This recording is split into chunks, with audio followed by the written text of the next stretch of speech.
Assalamualaikum warahmatullahi wabarakatuh. Halo, selamat pagi. Salam sejahtera bagi kita semua. Om Swastiastu, Namo Buddhaya, salam kebajikan, salam budaya, dan salam literasi. Halo, selamat datang mahasiswa baru Pendidikan Bahasa dan Sastra Indonesia, Fakultas Bahasa dan Seni Universitas Negeri Yogyakarta tahun 2022. Saya Yudi Utomo, di sini mewakili Putra PBSI UNY 2021, yang mana di sini telah ditemani Bapak Wawan selaku Satgas PBSI, dan mungkin dari teman-teman maba sudah tidak sabar nih Pak, untuk berkenalan lebih lanjut dengan Pak Wawan selaku Satgas PBSI. Untuk itu, silakan Bapak untuk menyapa para maba. Baik, Assalamualaikum warahmatullahi wabarakatuh. Salam kenal dari saya, nama saya Setiawan Pujiono. Saya adalah salah satu dosen di jurusan Pendidikan Bahasa dan Sastra Indonesia. Tapi selain dosen, saya juga menjadi Satgas atau pendamping kemahasiswaan di Prodi Pendidikan Bahasa dan Sastra Indonesia, Mas Yudi. Jadi semua kegiatan kemahasiswaan nanti akan berkoordinasi dengan saya, kemudian nanti juga berkoordinasi dengan ketua jurusan. Itu sedikit perkenalan dari saya selaku Satgas di jurusan Pendidikan Bahasa dan Sastra Indonesia. Baik Bapak. Nah begitu teman-teman, kita sekarang sudah bersama Bapak Setiawan Pujiono SPD MPD, yang mana tadi telah menyapa nih dari teman-teman atau adik-adik maba tahun 2022. Nah mungkin selanjutnya di sini pada kesempatan yang baik kali ini ya Pak, kita akan sedikit berbincang-bincang Pak. Baik Pak Yudi. Terkait prodi kita, prodi kebanggaan kita ya Pak, Prodi Pendidikan Bahasa dan Sastra Indonesia.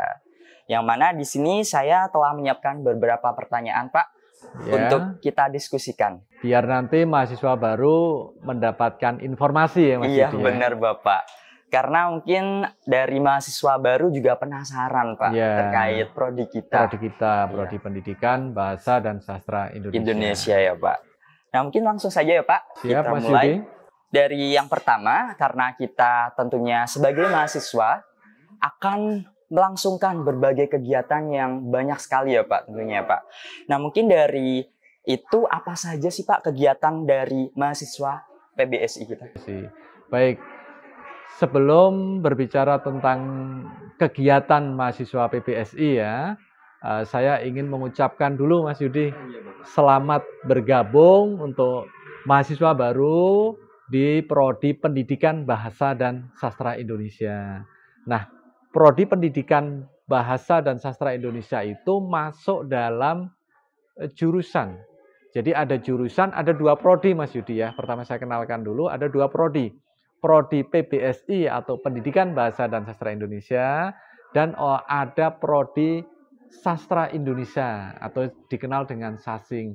Nah, adik-adik mahasiswa baru ini adalah masuk Prodi Pendidikan Bahasa dan Sastra Indonesia. Berbicara tentang kegiatan kemahasiswaan atau mahasiswa itu banyak sekali Mas Yudi ya. Di mana yang pertama, selain kegiatan perkuliahan yang itu sifatnya adalah wajib, adik-adik mahasiswa bisa mengikuti berbagai macam UKM. UKM itu apa? Unit kegiatan mahasiswa ya.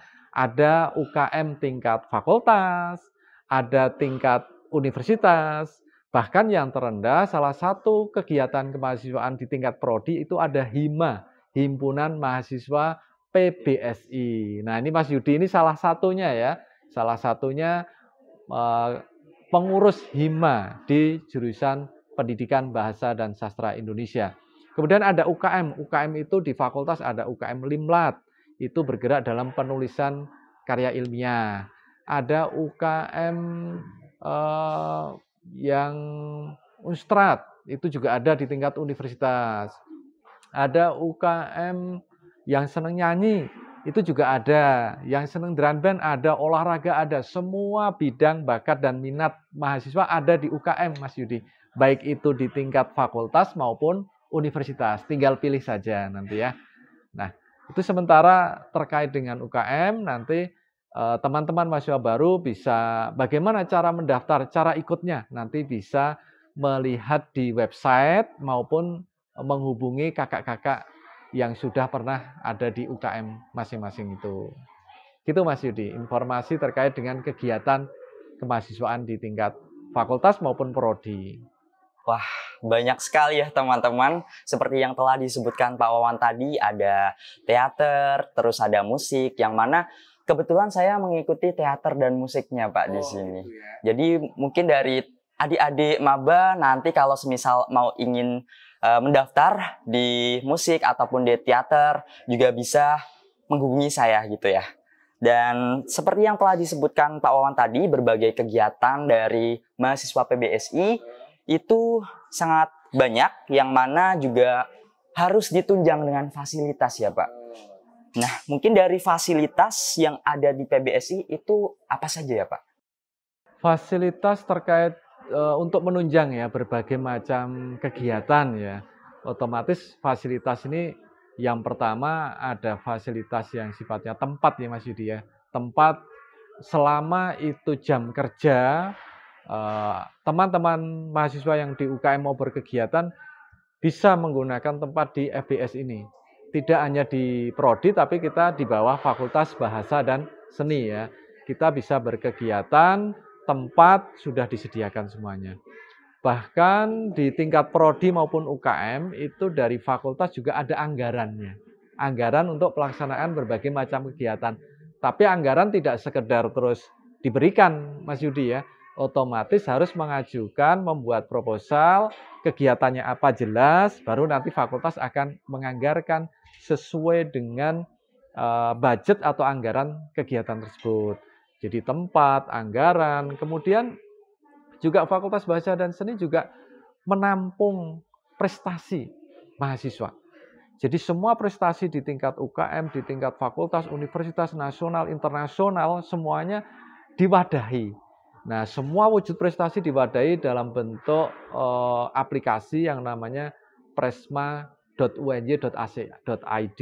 Semua prestasi dikumpulkan di situ, nanti setiap tahun di tingkat universitas juga akan ada kompetisi mahasiswa berprestasi atau MAPRES. Nah, nanti harapannya 2 tahun yang lalu di prodi kita menduduki peringkat 2 di tingkat universitas. Nah, harapannya ini nanti adik-adik mahasiswa baru ataupun angkatannya Mas Yudi atau teman-temannya nanti bisa peringkat 1 universitas mewakili fakultas ya. Kemudian nanti akan diajukan sampai di tingkat nasional. Nah, kalau sudah sampai tingkat nasional ini prodi kita luar biasa ya Mas Yudi ya. Jadi berbagai macam kegiatan sebenarnya sudah difasilitasi oleh fakultas, oleh prodi atau jurusan untuk menghasilkan pundi-pundi prestasi, baik itu yang sifatnya prestasi di tingkat lokal atau fakultas atau universitas, juga nasional bahkan internasional. Wah, berarti kita harus menyiapkan semangat yang tinggi ya Pak. Betul, kita harus kompetisinya harus betul-betul kompetisi tinggi ya. Untuk membawa nama baik PBSI ya Pak tentunya. Nah, mungkin dari fasilitas-fasilitas yang telah disebutkan Pak Wawan tadi sangat menunjang nih dari teman-teman untuk mengeksplorasi dari potensi yang ada di teman-teman atau adik-adik maba. Mungkin dari itu kita masuki dari pembelajaran ya Pak, di mana selama berkegiatan kampus tentunya tidak lekang dengan pembelajaran. Nah, terkait pendapat Pak Wawan selaku Satgas PBSI mengenai pembelajaran hybrid yang sekarang sedang direncanakan universitas kita ya Pak, direncanakan UNJ yang akan dilaksanakan kurang dari sebulan lagi, itu bagaimana Pak pendapatnya? Ya, kunci mahasiswa yang sukses sekarang ini tidak hanya sukses di perkuliahan, Mas Yudi ya, tapi sukses di prestasi, prestasi baik itu sifatnya akademik maupun non-akademik. Akademik itu ya sukses di perkuliahan, IPK-nya 3,5 ke atas misalnya, kemudian cepat lulusnya. Tapi ingat, mahasiswa juga yang IPK-nya tinggi, cepat lulus, tidak pernah berprestasi, tidak pernah berkegiatan, itu juga kurang mendukung kemampuan atau kompetensi mahasiswa tersebut. Jadi ini dua-duanya, prestasi akademik, prestasi kompetisi diri, atau prestasi itu penting. Kemudian yang kedua, mahasiswa baru maupun mahasiswa semuanya, saya biasa berpesan bahwa ketika perkuliahan harus bisa menjalin komunikasi. Satu, komunikasi dengan teman-temannya, ya kan? Teman-temannya. Yang kedua, bisa komunikasi dengan Bapak Ibu dosen. Ya. Yang ketiga, bisa komunikasi dengan pengurus, ya, pengurus jurusan dari Pak Kajur, Bapak Dr. Teguh Setiawan, Pak Seksur, kemudian Bu Deta, Bu Ana yang mengurusi administrasi di tingkat prodi. Jadi semuanya itu harus bisa, kuncinya komunikasi terlebih dahulu pada lingkungan, baik itu dosen, mahasiswa itu sendiri dan teman-temannya, kemudian juga pengurus prodi. Nah, bagaimana pembelajaran saat ini gitu kan? Pembelajaran saat ini kan pembelajaran yang hibrid, campuran antara luring dan daring gitu kan. Nah, menghadapi pandemi kemarin pembelajaran memang full daring ya. Tapi full daring saja ternyata banyak juga kelebihan dan kelemahannya. Ya, kelebihan dan kelemahannya. Kelebihannya, pembelajaran bisa dilakukan di mana saja. Materi bisa disampaikan melalui daring ya Mas Yudi ya. Mas Yudi mungkin mengalami berapa tahun? 1 tahun ini ya. Iya Pak, benar sekali Pak. Pembelajaran daring itu. Tetapi Mas Yudi penasaran, ingin lihat Pak Wawan itu seperti apa gitu ketika di kelas ya. Benar sekali Pak. Begitu juga dengan Bapak Ibu dosen, juga tidak bisa memantau perkembangan terutama dari sisi karakter, tingkah laku, kedisiplinan dan seterusnya, itu sulit. Kalau terkait dengan materi dan kompetensi terkait dengan bidang bahasa Indonesia, pembelajaran daring tidak masalah. Karena Bapak Ibu dosen juga sangat profesional. Di prodi kita sumber daya dosen profesional, baik penggunaan teknologi maupun materinya. Ya, ada profesor juga ada sekitar, kalau prodi PBSI ada 5, sekitar 5 atau 6. Kemudian semuanya hampir doktor. Bahkan Pak Wan ini juga minta doanya ya, Mas Yudi dan semua mahasiswa. Pak Wan juga sedang studi seperti adik-adik mahasiswa baru juga. Hanya sekarang saya semester 4 gitu ya. Semester 5, mau 5 ya. Sehingga nanti semuanya bisa berjalan dengan baik. Tapi misalnya hibrid pun nanti ini justru kolaborasi antara pembelajaran luring dan daring, dan akan tercipta proses pembelajaran yang efektif dan profesional Mas Yudi. Jadi tidak masalah seperti itu. Karena sekali lagi penggunaan teknologi, materi, kemudian sistem perkuliahan sudah dirancang sangat baik oleh Bapak Ibu dosen di prodi, di tingkat fakultas, bahkan dukungan dari Universitas Negeri Yogyakarta. Sangat menarik sekali ya Pak terkait tanggapan Bapak mengenai pembelajaran hybrid tadi ya Pak. Nah, mungkin seperti yang Bapak sebutkan tadi, yang mana saya dan teman-teman angkatan saya selama 2 semester melaksanakan pembelajaran daring ya Pak. Dan takutnya ya Pak, kalau semisal kita daring terus, nanti ada adik maba yang tanya kita, Kak, toilet di mana? Dari kita pun nggak tahu karena nggak pernah ke kampus gitu ya Pak. Nah, sejalan dengan hal tersebut, karena memang kita perlu sekali untuk luring ya Pak. Itu dari pendapat Pak Wawan selaku Satgas PBSI, lebih efektif mana Pak antara pembelajaran daring atau luring yang nantinya kita laksanakan? Kalau pembelajaran daring, memang untuk skill-skill yang sifatnya keterampilan, itu memang agak kurang bisa maksimal, Mas Yudi. Contohnya ya, saya mengajar keterampilan berbicara ya, mata kuliah berbicara, misalnya berbicara dialektika maupun retorika. Mahasiswa saya minta untuk praktik menjadi MC misalnya. Nah, kemudian tugas yang dikumpulkan atau praktiknya itu hanya di video. Nah, itu memang kurang, kita belum bisa mencermati secara detail. Ya, secara bahasa bisa melalui video, tetapi secara mimik, raut muka, gestur, itu tidak bisa kita cermati secara detail. Itu ketika daring. Tetapi ketika luring, mahasiswa praktik menjadi MC atau pidato ataupun diskusi atau apa, proses itu menjadi sangat transparan, menjadi sangat kelihatan. Sehingga menurut saya ketika kuliah-kuliah yang sifatnya praktik ya, kuliah praktik itu memang dianjurkan untuk bisa luring. Tapi untuk kuliah-kuliah yang sifatnya teori atau materi begitu, daring no problem. Tapi pada prinsipnya Mas Yudi ya, baik luring maupun daring dalam perkuliahan ini memang dosen dan mahasiswa dituntut wajib bisa dan mau mengikutinya gitu ya. Selain mau mengikutinya memang masing-masing punya kelebihan dan kelemahan. Dan kelemahan mahasiswa terbanyak ketika pembelajaran daring adalah paket, kuota, atau wifi atau jaringan gitu ya. Kadang putus-putus suaranya dan seterusnya. Itu hambatannya. Sedangkan luring nanti bisa lebih jelas. Ketika lucu ya bisa senyum bersama gitu ya. Ketika itu memang ekspresinya apa akan kelihatan Mas Yudi. Jadi hambatannya saya pikir kalau daring hanya pada jaringan internet ya, jaringan internet teman-teman mahasiswa yang kadang timbul tenggelam atau putus begitu. Untuk yang lainnya saya pikir tidak masalah. Soalnya saya mengalami juga Pak, kehabisan kuota, terkendala jaringan dan sebagainya. Tapi kan Universitas Negeri Yogyakarta juga memberikan bantuan kuota benar ya, sekali, ada Bapak. terobosan itu untuk membantu kuota ya. Saya pikir universitas atau UNY ini tidak hanya diam saja, harus daring mahasiswa dipaksa. Tapi juga ada bantuan-bantuan kuota untuk mahasiswa yang kala itu pembelajaran daring. Tapi nanti kalau sudah hybrid atau blended itu nanti kemungkinan akan banyak luringnya ya, akan banyak luringnya Mas Yudi. Jadi untuk daringnya mungkin hanya untuk beberapa materi yang memang bisa didesain secara daring. Oh, begitu ya Pak. Jadi memang benar teman-teman, selama kita pembelajaran daring kemarin, setiap bulan kita dikasih ya Pak, diberikan bantuan kuota teman-teman untuk pembelajaran. Seperti yang telah dikatakan Pak Wawan tadi.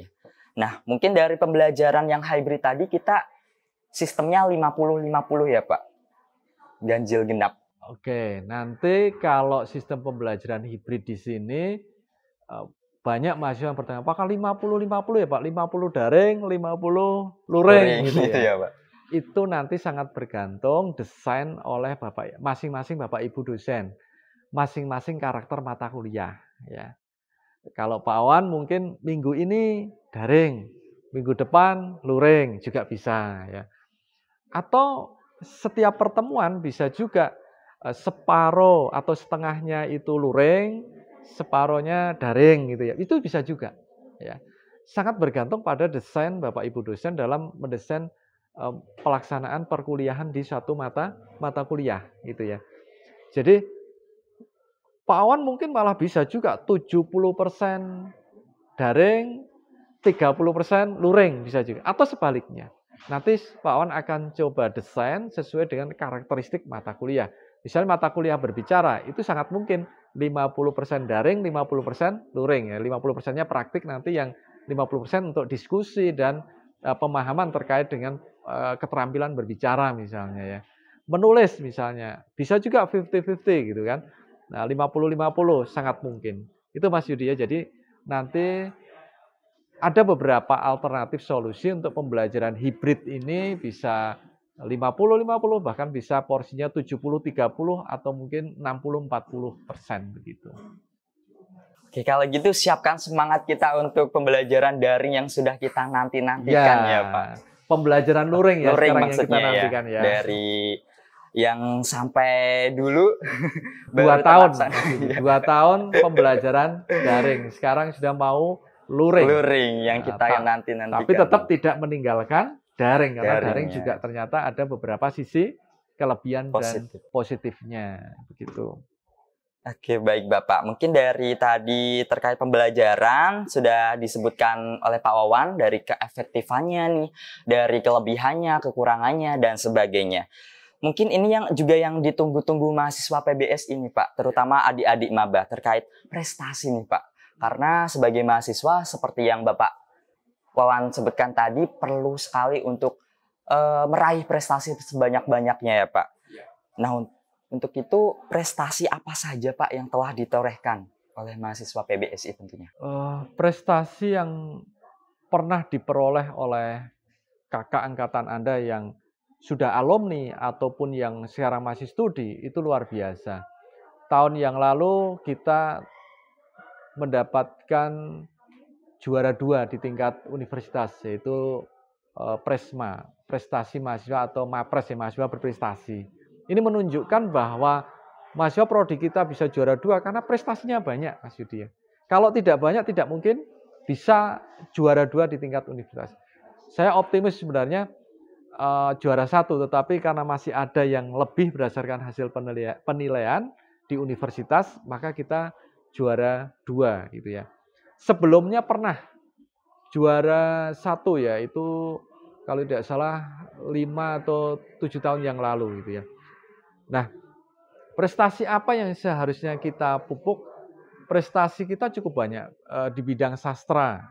Itu bisa baca puisi, kemudian drama monolog ya, berteater dan seterusnya. Kemudian juga bisa kepenulisan. Kepenulisan ini bisa lomba esai, lomba menulis cerpen, lomba menulis artikel, lomba menulis banyak sekali. Nah, tahun kemarin itu Mbak Anissa kalau tidak salah namanya. Mbak Anissa angkatan sekarang sudah lulus atau belum ya? Hampir lulus ya. Itu kelemahannya adalah dia juara membaca cerpen, menulis puisi, itu luar biasa banyak Mas Yudi. Luar biasa banyak. Baik di tingkat nasional maupun universitas ya. Cukup banyak. Kelemahannya, ada sisi kelemahannya yaitu pada lomba kompetisi di kepenulisan yang ilmiah. Misalnya menulis makalah, menulis artikel, menulis esai gitu ya. Nah, ini ternyata sedikit. Padahal itu di form penilaian itu nilainya sangat tinggi. Itu sehingga itu menjadikan Mbak Anissa ini menjadi nomor 2 gitu ya. Selain itu, selain yang saya ceritakan tadi Mbak Anissa, teman-teman mahasiswa yang lain juga sudah mengikuti berbagai macam kompetisi kepenulisan, lomba membaca, menulis, baik itu yang sastra maupun yang akademik, yang ilmiah. Dan cukup banyak. Dan itu semuanya nanti ini mohon doanya juga, Prodi PBSI akan akreditasi. Dan sudah saya data, selama kurang lebih 2 atau 3 tahun ini prestasinya sudah hampir 100 lebih. Wah, untuk prodi pendidikan bahasa dan sastra ya, Indonesia. Ya, di sistem namanya presma.uny.ac.id, Pak Awan untuk keperluan akreditasi itu tinggal download, sudah prestasinya yang diupload itu sudah 100 lebih. Itu selama 2 tahun loh. 2 tahun, 100 lebih. Dengan jumlah mahasiswa setiap angkatan sekitar 150 ya. Nah, tapi saya tidak puas dengan seperti itu. Kalau perlu 150 mahasiswa 1 tahun minimal 1 prestasi. Minimal. Boleh lebih ini ya. Nah, ada juga yang angkatannya Mas Yudi kalau salah Mbak Intan itu ya. Semester 1 mata kuliah ada lomba menjadi MC di UNES kalau salah. Saya minta untuk ikut. Baru semester 1 sudah bisa juara 1. Luar biasa. Luar biasa ya. Bahkan sekarang banyak mahasiswa yang membuat channel YouTube. Semua prestasinya diupload di YouTube. Bahkan sudah dimonetisasi. Bahkan besok kalau sudah dimonet, kemudian nanti akan dapat istilahnya ya penghargaan uang dari YouTube ya. Mungkin itu bisa juga menjadi sebuah penghasilan yang menjanjikan untuk adik-adik mahasiswa. Misalnya belum, tidak apa-apa. Tapi karya prestasi kita, semuanya produk kita ada di dalam YouTube. Bahkan Hima ada ya. YouTube ada ya, upload di Hima, ya kan? Instagram ada ya, upload di Instagram. Bahkan informasi-informasi seperti ini upload semuanya di dalam channel YouTube-nya Hima gitu ya, supaya nanti adik-adik mahasiswa bisa berkreasi, semuanya sudah berbasis teknologi dan luar biasa. Termasuk ini teman-teman panitia PKKMB tahun ini luar biasa, sudah memproduksi banyak video ya. untuk pelaksanaan PKKMB secara daring. Ini suatu kesuksesan yang luar biasa. Saya sebagai Satgas PBSI juga mengucapkan banyak terima kasih ya. Perjuangan Anda, kerja keras Anda nanti akan menghasilkan produk-produk kreatif yang itu akan bermanfaat untuk teman-teman semuanya. Itu Mas Yudi terkait dengan prestasi yang pernah diperoleh oleh mahasiswa Prodi Pendidikan Bahasa dan Sastra Indonesia. Perlu kita beri applause ya Pak, kita beri tepuk tangan terkait mahasiswa-mahasiswa yang telah berprestasi di Prodi Pendidikan Bahasa dan Sastra Indonesia. Yang telah disebutkan Pak Wawan tadi sudah banyak sekali prestasi dari teman-teman PBS ini. Dan Prodi kita sendiri juga tentunya melahirkan banyak prospek kerja ya Pak, prospek kerja. Sebentar, sebelum prospek kerja Mas Yudi. Jadi prestasi di sini mahasiswa PBS itu tidak hanya prestasi terkait dengan kejuaraan perlombaan saja. Bahkan ada yang menjadi penulis novel, penulis buku, penulis di koran atau jurnalistik, penulisan buku ajar. Itu prestasi meskipun itu tidak dikompetisikan. Jadi mahasiswa sudah punya karya gitu Mas Yudi. Ini gebrakan yang luar biasa menurut saya ya, prestasi di era saat ini. Di era saat ini. Dan tentunya itu semua tak lekang dari dampingan dari Bapak Satgas, Pak Wawan sendiri, ataupun Bapak Kajur, dan dari pihak-pihak birokrasi. Bapak Ibu dosen di Prodi Pendidikan Bahasa dan Sastra Indonesia. Ya, luar biasa ya. Oke Bapak, mungkin lanjut ke prospek kerja yang telah saya sebutkan tadi. Bagaimana karir dari lulusan PBSI tersebut, Pak? Baik. Memang prodi kita Prodi Pendidikan Bahasa dan Sastra Indonesia yang memang dicetak untuk menjadi guru-guru yang profesional ya. Hampir 60 atau 70% alumni kita menjadi guru ya. Ada yang guru, ada yang dosen, ada yang praktisi pendidikan, tapi banyak juga yang sekarang sudah mulai menjadi pengusaha. Menjadi copywriter, menjadi bekerja di jurnalistik atau di penerbitan, itu juga sudah ada, Mas Yudi. Jadi ruang lingkup pekerjaan mahasiswa Prodi PBSI ini luar biasa terbuka lebar, ya. Dan saya berpikir untuk era saat ini pekerjaan-pekerjaan yang mungkin dulu tidak pernah terdengar, sekarang itu sudah mulai terdengar. Contohnya YouTuber, copywriter, apalagi Mas Yudi yang selain copywriter yang konten kreatif gitu ya. Konten kreator. Ya. Sangat mungkin nanti teman-teman menjadi konten kreatif di dunia pendidikan. Di sekolah masing-masing ketika jadi guru menjadi konten kreatif. Menjadi guru tapi channel YouTube-nya bagus. Sangat mungkin Mas Yudi. Jadi yang namanya pekerjaan sekarang tidak serta-merta dicetak menjadi guru ya. Teman-teman mahasiswa baru lulus nanti bisa menjadi pengusaha, content writer, konten kreatif, copywriter, bahkan YouTuber, bahkan Instagramable, ya kan? Dan bisa juga menjadi guru sekaligus pekerjaan itu menjadi sampingan ya, tambahan yang itu mendukung pekerjaannya. Itu Mas Yudi. Banyak sekali ya Pak ternyata prospek kerja luar kita biasa, ya Pak, luar biasa. Tinggal nanti adik-adik mahasiswa dan mahasiswa semuanya mengembangkan diri, berpikir ke depan untuk melihat prospek-prospek kerja. Tetapi ingat juga harus diimbangi dengan skill dan keterampilan yang hebat ketika kuliah di jurusan atau di Prodi Pendidikan Bahasa dan Sastra Indonesia. Itu Mas Yudi ya. Dan tidak salah ya Pak jika kita bilang kalau adik-adik maba ini sudah berada di tempat yang tepat ya Pak, di Prodi Pendidikan Bahasa dan Sastra Indonesia. Sangat tepat dan jangan pernah menyesal ya. Jangan pernah menyesal. Kalau kemarin masih ragu-ragu, buktikan saja nanti. Teman-teman, kuliah 1 tahun pasti akan ketagihan untuk tahun kedua, tahun ketiga cepat lulus dan nanti akan menghasilkan prestasi yang luar biasa. Tergantung mindset teman-teman. Tujuan studi untuk apa? Kalau studi untuk membangun kreativitas diri, kemudian nanti ingin bekerja, menjadi guru atau mengabdikan semua skill dan kemampuannya, pasti teman-teman akan sangat senang masuk di Prodi Pendidikan Bahasa dan Sastra Indonesia. Satu lagi Mas Yudi, saya juga alumni PBSI. S1-nya saya di sini Mas Yudi. Ya tepatnya tahun 2000, 22 tahun yang lalu ya. saya alumni PPSI. S2 saya juga masih pendidikan bahasa Indonesia. Hanya saya mencoba di Malang, Universitas Negeri Malang. Dan sekarang S3 saya kembali ke sini lagi, Mas Yudi. Jadi S3 saya di Ilmu Pendidikan Bahasa di Fakultas Bahasa dan Seni Universitas Negeri Yogyakarta. Yang jelas jangan pernah menyesal masuk di jurusan atau di prodi Pendidikan Bahasa dan Sastra Indonesia. Berbanggalah Anda akan sukses di sini. Nah, luar biasa ya, Pak. Dan Bapak Wawan ini salah satu contoh produk asli UNY ya, Pak. Betul. Karena masuk UNY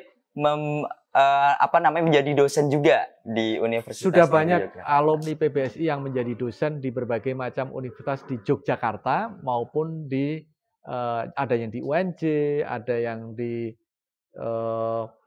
Bengkulu, Lampung, kemudian ada juga di Jogja. Ini cukup banyak, Mas Yudi. Ya. Luar biasa sekali. Jadi seperti itu teman-teman, adik-adik maba, bincang-bincang kita pada pagi hari ini ya Pak. Jadi cukup sekian dari kami. Mungkin di lain kesempatan kita bisa ngobrol lebih lanjut. Boleh, lagi, nanti ngobrolnya di depan kampus, di depan gedung ini. Pendopo ya Pak? Ya di luar biar suasana silir-silir ya, boleh. Bener gitu banget ya, Pak. Ya. Dan teman-teman maba sudah tidak sabar ketemu dengan Pak Wawan terutama ya. Ya, nanti akan ketemu di kelas ya dengan saya dan dengan Bapak Ibu dosen yang lain gitu ya. Ya Bapak, kalau gitu terima kasih ya Pak. Terima kasih juga Mas Yudi ya. Selamat untuk teman-teman semuanya dan perjuangannya menjadi panitia PKKMB sukses sampai selesai dan sampai jumpa nanti di dalam kelas dalam perkuliahan. Terima kasih. Assalamualaikum warahmatullahi wabarakatuh. Waalaikumsalam warahmatullahi wabarakatuh.